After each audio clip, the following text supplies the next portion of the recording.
Assalamu alaikum wa rahmatullahi wa barakatuh. Donc, une situation dans laquelle s'est retrouvé l'imam Hudayfi. Qu'est-ce qu'il a fait, l'imam Hudayfi, hafidahullah, durant sa prière? Il a interrompu sa prière et il a demandé aux prières de l'attendre. Qu'est-ce qu'il allait faire durant tout ce temps-là? Alors que tous les musallines, dans le masjid Nabawi, c'était durant la salat al-Maghrib, ils attendaient que le shir revienne. Que s'est-il réellement passé? Nous allons découvrir ça ensemble et on va essayer d'analyser et de comprendre pourquoi Cheikh Hudayfi, hafidahullah, a fait ceci. On regarde dans la vidéo ensemble.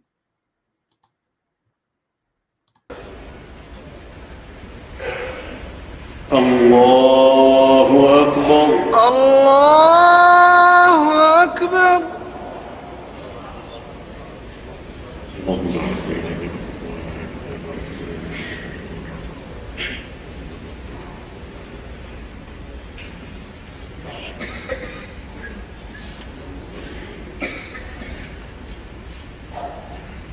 Vous voyez, là, il met du temps à débuter la prière.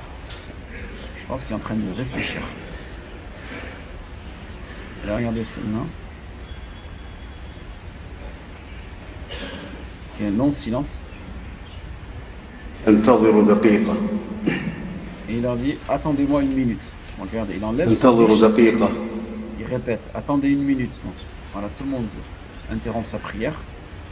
Et là, le shir va partir pendant une minute. Bon, une minute, peut-être une ou deux, 3 minutes. Regardez les gens, ils sont à temps. Regardez les gens, machallah, ils sont disciplinés. Vous faites ça dans certaines mosquées, pas généraliser. Qu'est-ce qui se passe? Vous faites ça dans certaines mosquées, les gens ils commencent à lever la voix. Mais qu'est-ce qu'il fait l'imam? Où est-ce qu'il va l'imam? Qu'est-ce qui se passe? Que se passe-t-il? Vous voyez? Et là, ça fait, subhanallah, on voit que l'importance que il faut apprendre aux prières à être discipliné dans une mosquée, et non pas le moindre petit bruit ou la moindre petite gêne, tout le monde commence à manifester sa colère ou son stress ou ainsi de suite. Donc là, on revient à la vidéo. Donc là, Cheikh al-Hudayfi, il s'absente. Et là, on va attendre. On va essayer de comprendre. Donc je vous dis, ça fait... Donc là, je pense qu'il ne va pas tarder à revenir. On a une belle vue sur la mosquée de Médine. qu'Allah subhanahu wa ta'ala nous facilite la vie à Médine. La hijra, il a le Médine al-Munawwara. Là, je pense qu'il va pas tarder à revenir. Voilà. Donc là, il est revenu. استووا. Et là, اعتدلوا. alhamdulillah, les gens vont prier. Allahu Akbar. Allahu Akbar. Donc, essayons de comprendre qu'est-ce qui s'est passé. Ben, tout simplement, Cheikh al-Hudayfi, il s'est rendu compte, avant de débuter, il avait débuté sa prière, et il s'est rendu compte qu'il avait perdu ses ablutions. D'accord? Parce qu'on voit, avant de réciter la Fatiha, parce que c'est la prière du Maghrib, donc récite à voix haute, on voit que, tu vois, il y a ces 20-30 secondes de doute. Et là, on voit que le Cheikh, il a osé. Il a osé, c'est-à-dire déjà il a eu du courage, il n'a pas eu honte, parce qu'il sait qu'il est responsable de la prière des centaines, des milliers de personnes derrière lui, et il a tout simplement pris le courage, parce que parfois on peut se retrouver dans cette situation, tu peux avoir honte. Imagine-toi, tu es imam au Masjid Nabawi, et tu dois interrompre ta prière, et tu dois faire tes ablutions, et les gens, ils savent que lorsque tu dois faire tes ablutions, c'est parce que tu as perdu tes ablutions, tu as dû mettre un gaz, ou peut-être voilà, tu as oublié que tu avais perdu tes ablutions, bref. Donc il prend ce courage-là, et aussi, c'est un courage, mais aussi basé sur des hadiths, basé sur des preuves authentiques. Et je pense que, étant donné qu'on est en Arabie Saoudite, et le madhab les Hanabila, mas'alatu al-istikhlaf, istikhlaf l'imam. C'est-à-dire, si la personne, durant sa prière, vient de se rendre compte, ou qu'elle a perdu ses ablutions, qu'est-ce qu'elle fait? Est-ce qu'elle prend une personne derrière elle qui la remplace? Ou bien, est-ce que, étant donné qu'elle n'a pas eu les ablutions durant la prière, c'est-à-dire sa prière, elle est invalide, et les prières qui sont derrière lui, eux aussi, leur prière est invalide. Et je pense que c'est cet avis-là qu'il a pris chez Hudayfi. Pourtant, il y a un deuxième avis qui est chez les Shafi'ites.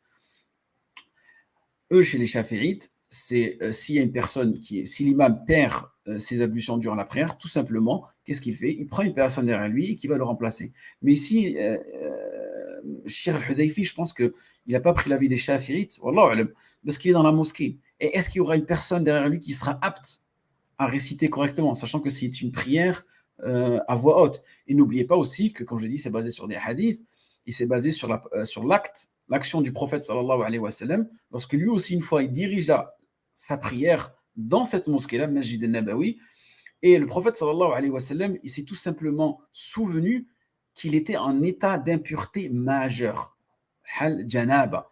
Et il a tout simplement interrompu sa prière. Et qu'est-ce qu'il a fait? Il a dit aux sahaba, attendez-moi. Le prophète sallallahu alayhi wa sallam est parti, il a fait son bain rituel et il est revenu. Walillahi alhamd. Donc vous voyez, les deux avis, ils se partagent.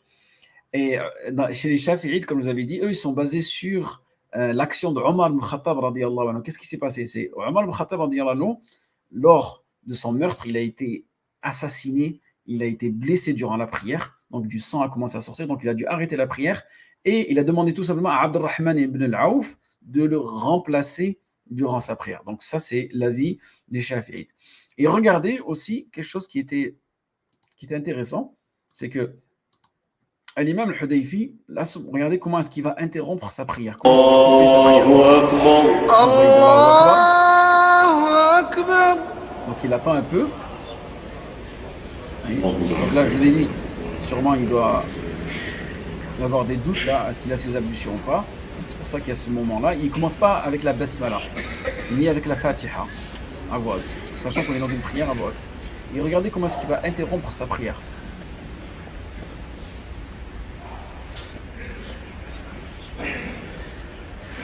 Voilà. Et là, je pense qu'à ce moment-là, انتظروا دقيقة. voilà, il dit attendez une minute. À ce moment-là, il a eu l'intention dans son cœur de rompre sa prière. Donc, il n'a pas eu besoin de faire le taslim, assalamu alaykum wa rahmatullah, pour sortir de la prière. Parce que parfois, on voit des gens dans les mosquées, il prie et il a un doute, il fait assalamu alaykum wa rahmatullah, et il va tout simplement refaire ses ablutions. D'accord? Là, on voit que en réalité, si dans ton cœur, tu as eu l'intention de couper ta prière, tu n'as pas besoin de faire le taslim, ça y est, tu es sorti de la prière. Innamal a'malu binniyat. Et je vous avais dit, là, on va regarder à la fin de la vidéo ce qui est intéressant. Là, il a fait ses ablutions, donc il repart pour reprier. Donc là, il a ses ablutions, il prie, donc il n'y a plus de doute, lillahi alhamd.